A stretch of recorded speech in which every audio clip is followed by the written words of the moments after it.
I told him I only stayed for the dog.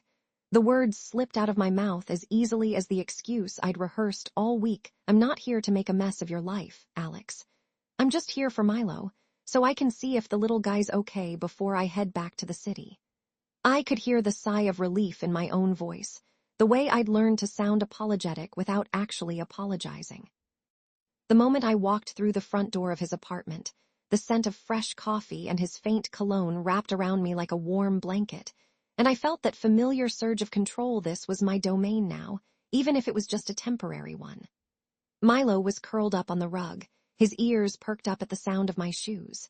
He gave me that soft, trusting whine that made my heart melt, and I let the moment linger. I posted a quick Instagram story, just a blurry snap of Milo's nose against the camera, the caption a half-hearted dog day afternoon. My followers liked it, and a few of my friends commented, "Aw, so cute. You're finally getting a pet, huh?" I laughed it off in the DMs, just a friend's dog. Nothing more. It was a tiny lie, a protective layer, and I told myself it was harmless. The first night was a blur of Netflix, pizza, and Milo's soft snores.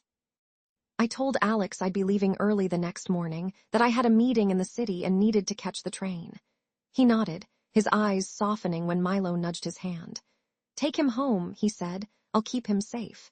I could feel the power shift. Already he was the one holding the leash, both literally and metaphorically. I smiled. "Thanks, babe. I'll see you later."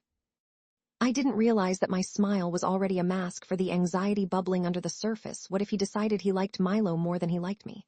Morning came with a sudden, sharp pang of guilt. I stood by the kitchen counter, coffee in hand, scrolling through my phone. My best friend Jess messaged, "Did you finally get a dog?" So jealous. I typed back, "Just babysitting Milo. He's Alex, not mine." I could hear the tiny, satisfied chuckle in my head, my own little victory. I was the one who'd set the terms, the one who'd keep the narrative clean. I didn't think about how Alex might interpret my just babysitting as a sign that I was willing to stay longer, that I was already part of his life. I was too busy convincing myself that I was the one in charge.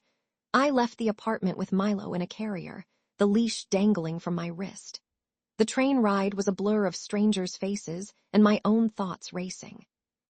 I told myself I'd be fine. I'd only be there for a few hours after all.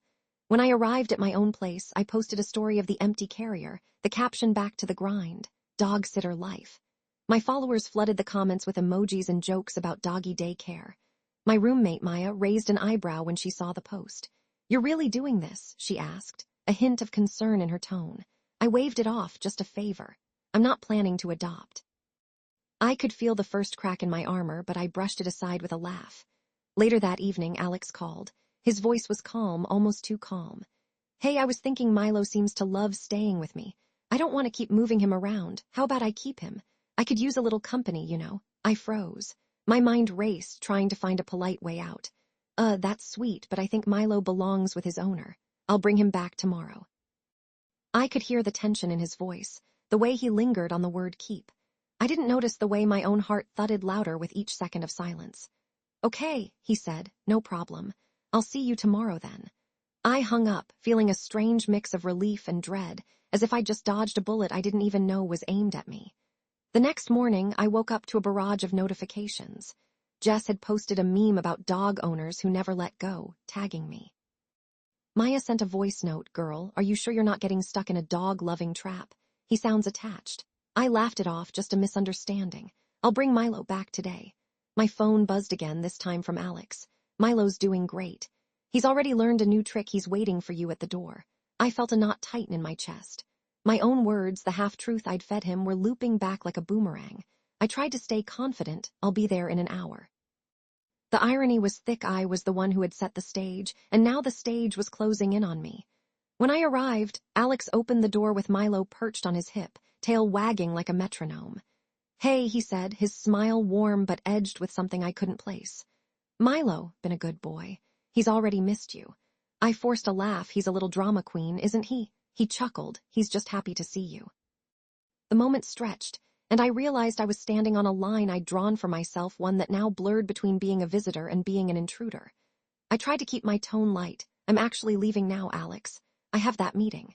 He nodded, but his eyes lingered on Milo, then on me, as if weighing something. "Actually," he said, his voice steady, I think it's better if Milo stays with me. I'm not comfortable with him moving around so much. I hope you understand." Words hit me like a cold splash of water. I felt the world tilt, the ground shifting beneath my feet. My mind scrambled for a response, for a way to save face. "You can't," I started, but the words died.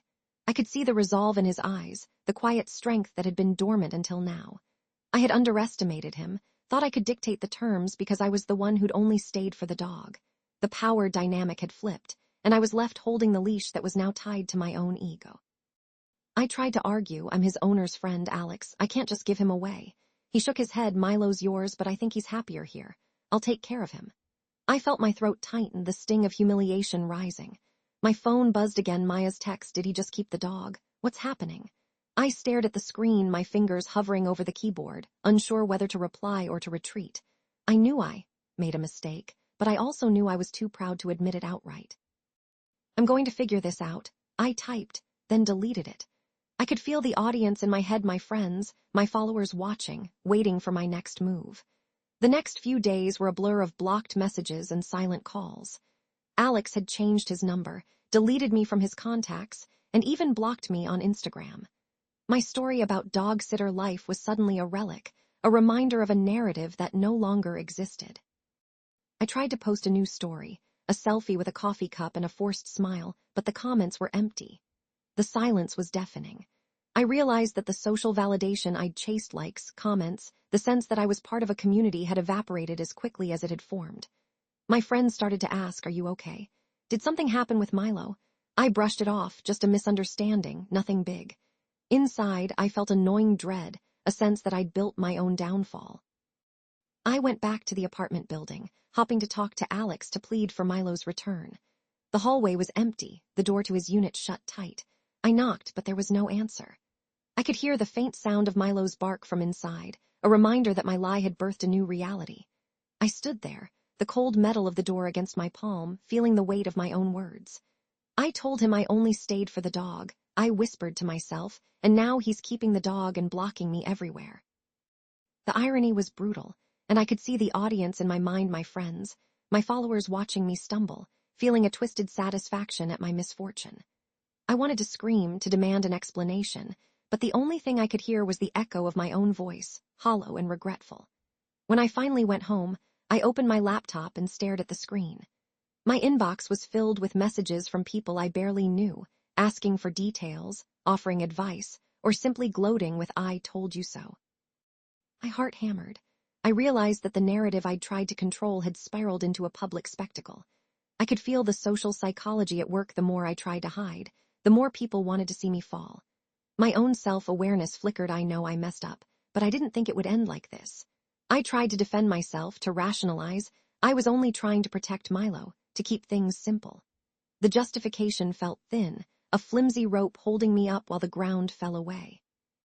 In the days that followed, I watched Alex's Instagram stories, Milo's new tricks, Alex's happy smiles, captions like "Life's better with a four-legged friend." The comments were full of heart emojis and supportive words for Alex. I felt a pang of jealousy, then a strange sense of justice.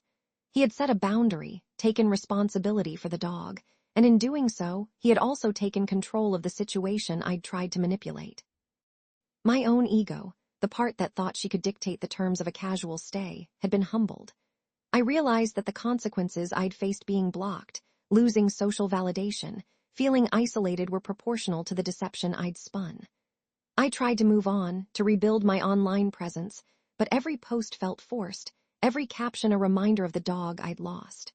My friends started to distance themselves, not out of malice, but because the drama had become exhausting. Maya sent a final message: "You're okay. You'll find a new pup when you're ready. Don't let this define you."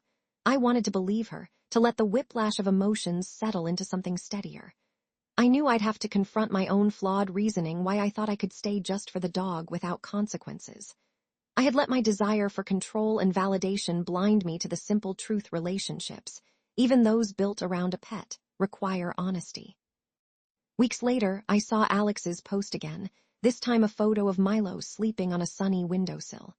The caption read, "Home is where the heart is." I left a comment: "He looks happy." He replied with a simple heart emoji. It was a small, quiet closure, a reminder that the dog was safe, that Alex had taken responsibility, and that I had learned a hard lesson about the cost of half-truths. I deleted the old story, the one that had started it all, and posted a new 1A sunrise over the city, captioned New Beginnings. The likes came slowly, the comments gentle. My friends reached out, not with judgment but with support. I felt the weight lift, the narrative shift from one of shame to one of growth. I still think about that night, about how I told him I was only staying for the dog, and how the next day he kept the pup and blocked me everywhere. It's a story I tell now, not as a warning to others, but as a confession, a reminder that the lines we draw to protect ourselves can become the very walls that trap us. I'm learning to own my mistakes without hiding behind excuses, to let the truth be the leash that guides, not the knot that ties us down. And somewhere, Milo is probably dreaming of endless walks, oblivious to the human drama that once surrounded him.